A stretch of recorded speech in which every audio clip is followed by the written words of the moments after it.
This is the first year where we have started actually a gold medal for the presidential oration. So he is the first award.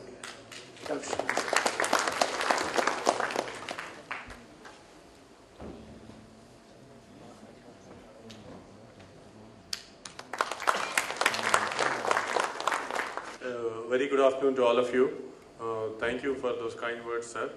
And it's indeed, I'm honored and it's my privilege to work as a president of our society. I tried whatever best we could do to improve our functioning and probably to make all of you more knowledgeable, and so that we can have better networking from various places, so that it will all benefit all colleagues throughout. That was my effort.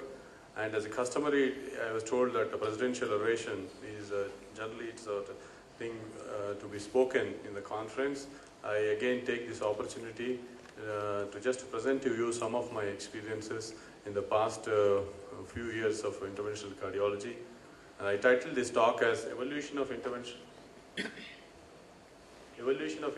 Cardiology and Interfaces. Basically, I would like to show take you through the evolution and give some of my interaction, some of the cases, some of the interesting things which we did in the past few years in the interventional cardiology. This slide brings you best wishes from Sanjay Gandhi Postgraduate Institute, where we had our DM training. Then coming to the evolution of interventional cardiology, I would say we should all be first thankful to this person, Andreas Grunzig, who has first PTCA. Initially, nobody allowed him to do on the patient, so he did requested surgery colleagues and did it on table, and then that's how the first procedure could be done in 1977. We had celebrations of this patient and procedure in near past, and the patient is still doing all right. So we should also appreciate him for taking efforts to conduct such meetings way back from 1980. Then just to give you an example, this reminds me of the first case which I did when with Sanjay Gandhi postgraduate training of routine balloon angioplasty. Then the era keep changing. Then we had some of the gizmos, gadgets coming like this, directional coronary atherectomy by John Simpson. And then 1988 again we had rotational atherectomy. Initially these devices had a lot of hype, but later on they didn't show much improvement in the clinical outcomes. They became out of vogue. But of late, this especially is helping in basically doing more and more complex coronary cases, because in preparing the beds properly and allowing the stents to be taken inside for the procedures.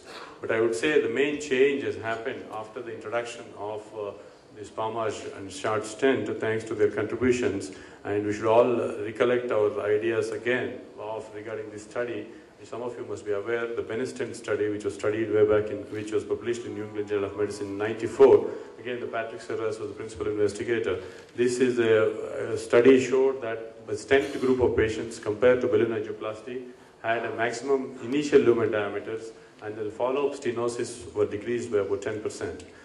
Then the stent restenosis study, the stress study again came in the same year, and again Martin Leon, who interacted with us, one of the pioneers in interventional cardiology, was one of the principal investigators for this, and this also showed that immediate post-procedure results will be good, and the follow-up, the restenosis rate significantly decreased. More than restenosis decrease was one aspect of it, but stents gave a lot of confidence to interventional cardiologists so as to tackle any sorts of lesions. Dr. Soraju keeps on telling to us that without stent era, probably it was nightmares to do angioplasty where arteries collapse back and then they need to put a perfusion balloon and wait long hours in labs. But stents changed it and gave more confidence to interventional cardiologists to tackle any sorts of lesions.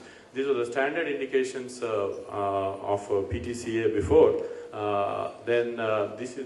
Once the stents became, I was trying to see one of the old angiograms. As you recollect, this was an old labs with the film, which is changed to the picture. This is a long lesion in LCX, which was again stented, and this patient is still doing fine, and follow-up regularly comes. Then the treatment stents, as with more and more experiences, and we started becoming more aggressive. We started tackling left main disease, multivessel disease, calcific lesions, total occlusions, and so on and so forth. And it's very important to mention that the acute MI, primary PCI, again has established itself. This is one of my presentations in SingLive in 2008 where saphenous venous graft intervention was shown. I'm not going to details of it to avoid taking too much time. We have some of these devices, filters, so as to produce better outcomes in doing such interventions. This is a picture of one of these patients which has tight stenosis which is tackled well. I would like to briefly mention here and show that this is, I think, can you decrease the light a little? This is one of our young patient actually whom we recently did a procedure. He came with a tight left main osteal disease and all other vessels being normal. Then IABP was implanted prior to the procedure, and then this patient was taken up for stenting. As he is only 35 years of age and all other vessels were normal, we thought we could offer this procedure to him. This is immediately quite good post-procedure result. This all is possible basically with the efforts of all our teammates in the group, and then this is a quite impressive result after the procedure. It's also, Dr. Suryaprakash mentioned that some of these complicated procedures, left main interventions, when you're using, it's very important to see the outcomes, whether they obtain proper result or not. This is actually the IVUS picture which we performed in this. I skipped those picture of that patient after seeing Suryaprakash lecture. Then patient stent apposition was quite good, and this is the final result. When we are tackling more and more with stents, then probably this problem was actually troubling all of us, the in-stent restenosis, the neointimal hyperplasia. Brachytherapy was done with a lot of ado, and then it was actually promoted as if this will be the next in thing in the next era, but it didn't work. And then we went on with the Antonio Colombo study of intravascular ultrasound, which showed that high pressure inflations with proper stent apposition is very important, and IVUS also helped its role. Then we came into the era of drug-eluting stents. Then drug-eluting stents, it is thanks to Cypher and Taxus of Esterella, and then the Ravel series studies, Taxus group studies significantly decreased restenosis rates, which was the main troubling problem for all of us. Then with that decrease in restenosis rates, probably more and more complex procedures are being done. And we have various types of stents available, both cobalt chromium based and stainless steel based stents, and that helps to choose depending upon the various patients. I would briefly touch upon one or two important newer articles which has come, and also mention some of our contributions for this. And the SPIRIT 4 trial, which is just published a few months back in New England Journal of Medicine, compared everolimus based stents versus paclitaxel drug-eluting stents. All comers patients were studied, and again this study showed that everolimus stents were doing better compared to paclitaxel drug-eluting stents. That's how we are almost going more towards the Limus group of drugs and moving out of paclitaxel. Our center was one of the important contributors for the SPIRIT Women study, which will be presented in the coming TCT. I happen to be principal investigator, and thanks to all my colleagues, we could recruit a maximum number of patients in the world for this, and then we are part of the results will be published. I'll just show one example of one of the patients which we contributed for that. This is a tight left main, protected left main. This is after the procedure. We had a good result. Then we had Resolute all-comers data, which is just published, which we had a dinner symposium yesterday. I won't take too much time going into all details, but basically what it suggested was Endeavour Resolute, another newer Limus group of stent from Medtronic, fared as good as an Exine stent. Then a Resolute Global Clinical Program, they started in various places, Resolute Asia, and we are where Hirmat was principal investigator, we were one of the centers participating in it. Basically, I just wanted to show how confident we became in this 38 mm cohort lens, long lens, and 2 vessel stenting. Patients are being followed up and analyzed, basically to show more and more confidence levels which we get with more better results which will happen. Another thing which might happen in future is probably absorbable stents from Abbott Vascular. Absorb Extend clinical investigation trial. Our center has been just selected for it, and we start enrolling patients for that trial. And what was also puzzling in between, as Dr. Shastri was also mentioned, some of the sick patients We used to occasionally get contrast-induced nephropathy. Then we had some data and some contribution towards it to suggest that probably isoosmolar contrast Visipaque would fare better compared to those older version contrasts. Then we also started competing with the surgical colleagues. It's not competition, actually finally the patient benefits with each other's cooperation. The ARTS-1 trial came showing that stents do as good as bypass surgery even in multivessel stenting, though we needed repeat revascularization procedures slightly more common, but survival was same. Then with the advent of drug-eluting stents, with ARTS-2, the same subgroup of patients were compared again with Cypher stenting, which showed similar outcomes and follow-up. So the same thing which we are in a better position to perform and have as good results as surgery with advent of drug-eluting stents. I will touch upon briefly, this is our area of interest. All the patients who come with acute MI to hospital are taken up for primary PTCI. Thanks to very young dynamic colleagues of ours, Dr. Rajiv and Dr. Anuj, who are always available for taking care of patients. And then I need not go through various trials. It has already established itself that primary PCI is a very good alternative in acute MI compared to streptokinase. And this, our hospital data last year's, which I briefly, which we sent to our national registry. We did about 299 primary PCIs last year out of 1702. Then most of it was LAD. Some of that we took help of IABP, and thrombectomy device. It should be always available on shelf whenever we are taking care of these sicker patients, acute MI. We are a part of a CRISP AMI multi-center trial. Again, they have sent congratulations to us saying that we are the fast recruiting centers, where actually studies come to us because they are not able to recruit patients abroad. But once they come to us, then we try to do whatever best we can do. This is actually an example of one of our patients who is included in the trial. A young 33-year-old male, unfortunately suffers acute angiovalami, no risk factors too. Generally we see this in chronic smokers, but this patient was not having any risk factors, but still had an acute MI. And, this is the picture, angiogram picture of LAD. Then this is a thrombectomy catheter. After thrombectomy, there is some flow established, but as you see, you have significant residual narrowings and thrombus there. Again, the patient's relatives were taking some time in actually taking decisions, and by the time we decided regarding type of stent, artery gets occluded again. It's also important to be very fast and active whenever you're taking decisions.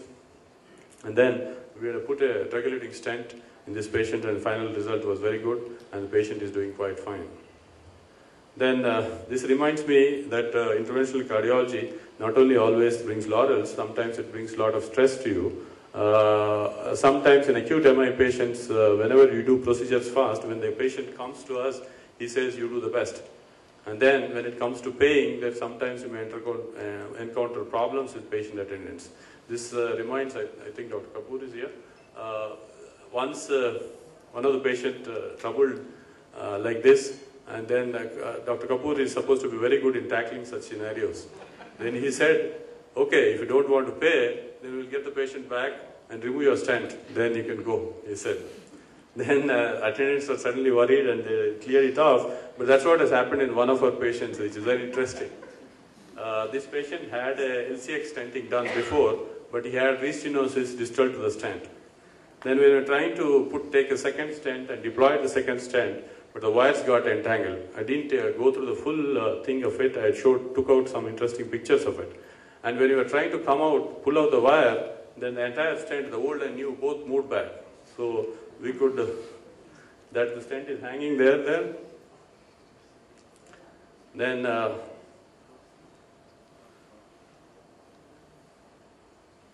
we could successfully again take the entire thing out and then deploy another stent. And the final result was quite good, and the patient is doing quite all right. You have to believe me if I show that, because normally we think that once stents get endothelialized, it's unlikely to come out, but that's what happened in that patient. We were also quite surprised. Then one another young patient where teamwork helps, I would like to mention to all of you. This is a young female who recently came to hospital, who had a road traffic accident and was admitted in shock, and while trying to resuscitate her, she had a cardiac arrest in emergency. And almost the emergency physicians were likely to give up. Again, one of our colleagues, Dr. Rajiv, went there to emergency, and while doing CPR, patient was brought to cath lab.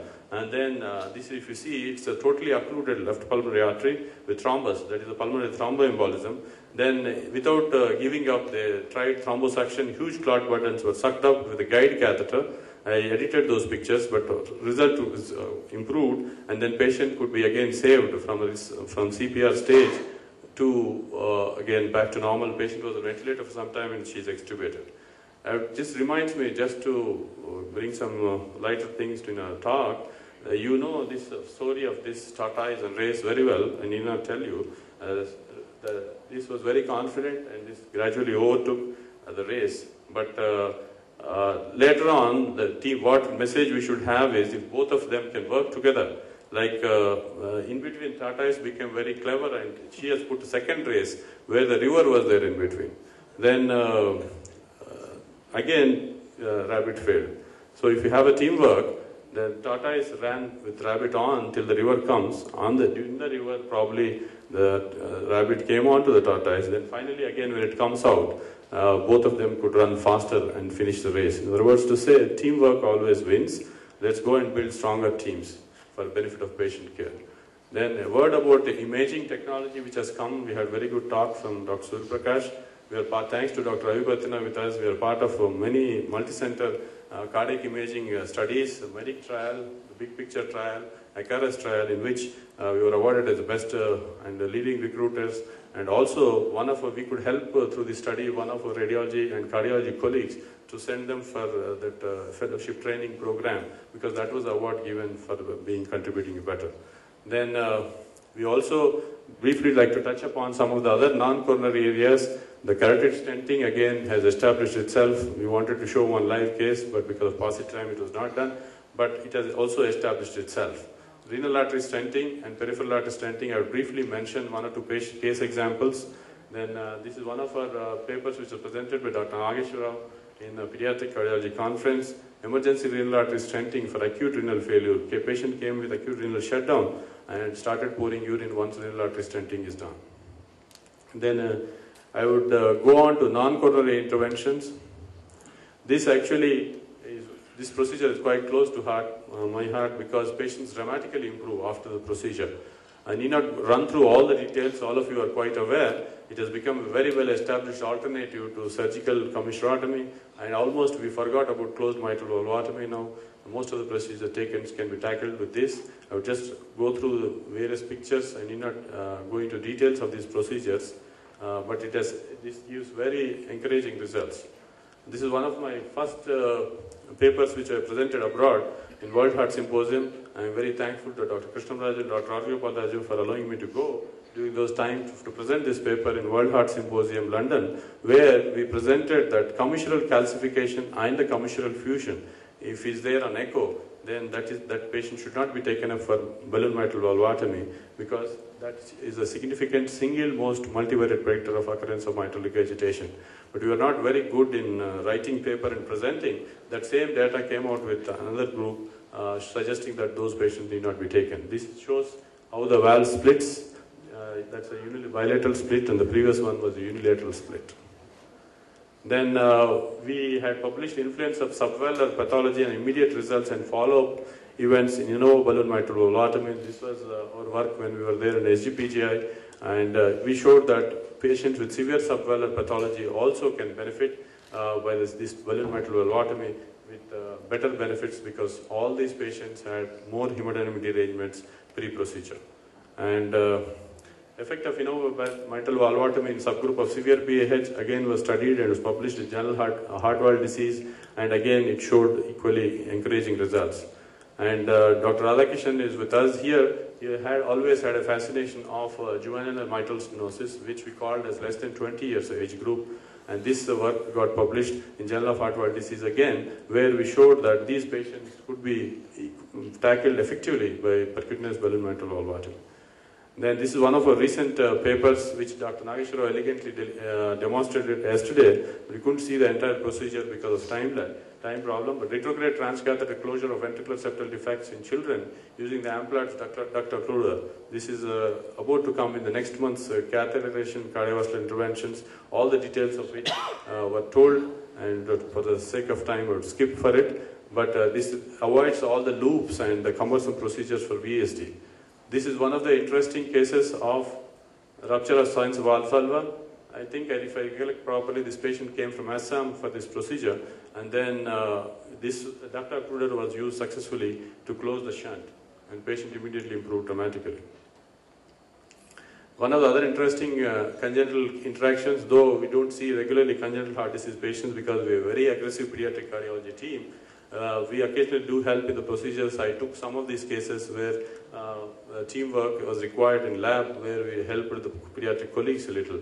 Pulmonary, this is a case of pulmonary atresia, where we try to create a channel by perforating it through a cross-it wire. Then we dilated with a thinner balloon before, and then a bigger balloon. This is the patient's symptoms, hypoxia significantly improved post-procedure. Then this is another case of coronary arteriovenous fistula,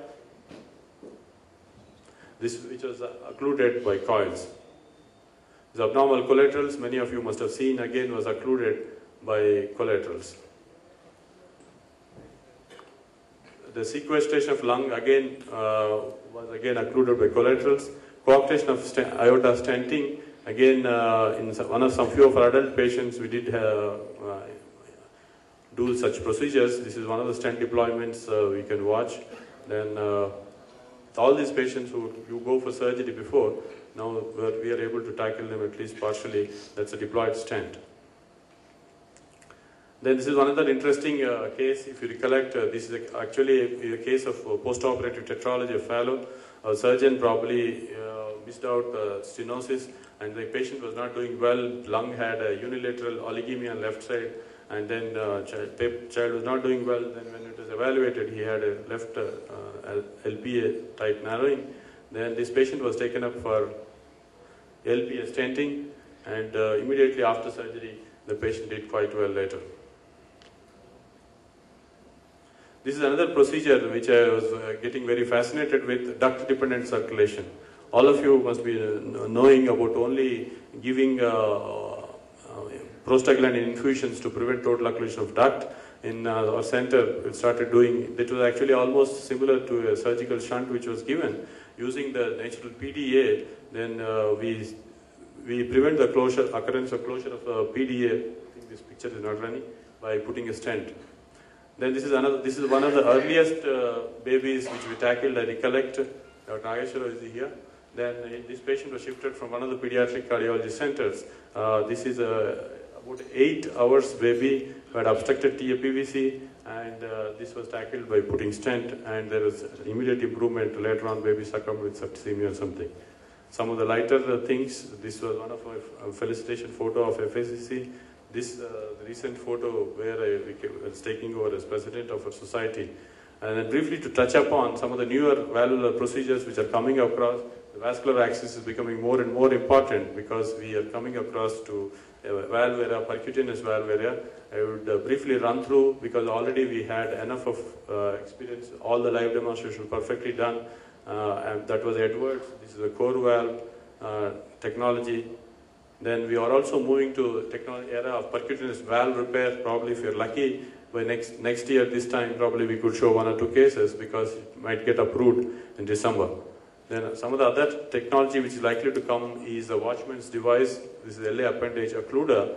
Then this is again not yet launched in our country. We will have some talk on it in tomorrow. The next frontiers in probably interventional cardiology, I would feel, is to tackle the bifurcation lesions in a better way by bifurcation stenting. Some of these newer types of stents are likely to come to market, and we should conquer the CTO more and more with newer devices. Then degradable stents could be another option where the stents could do the job of scaffolding and they can disappear once the job is done. Then it could also be used as a vehicles to transport various drugs. The research is going on in this era, and probably future opportunities are cerebral revascularization protection things which Dr. Grube also mentioned. Always we feel very bad of patients getting embolization, TIAs. We can do some sort of protection. This acute stroke intervention is again what we are looking actively. Request our neurology colleagues to help in performing such procedures, because in front of us patients get evolved strokes. If they come before, you tell them that you would have brought them before, but even if they come before, then you do nothing and they evolve into strokes in front of your eyes. We actually look upon to do something in future. I did involve one of the talks in tomorrow's talks on acute stroke interventions. So these are some of the things. Before I close, I recollect again the picture. I wanted to project the same old picture of Osmania General Hospital, where I had a lot of attachment with it, where we finished our MBBS and MD training, as Dr. Krishnamurthy already mentioned. Thank you very much for your patient hearing.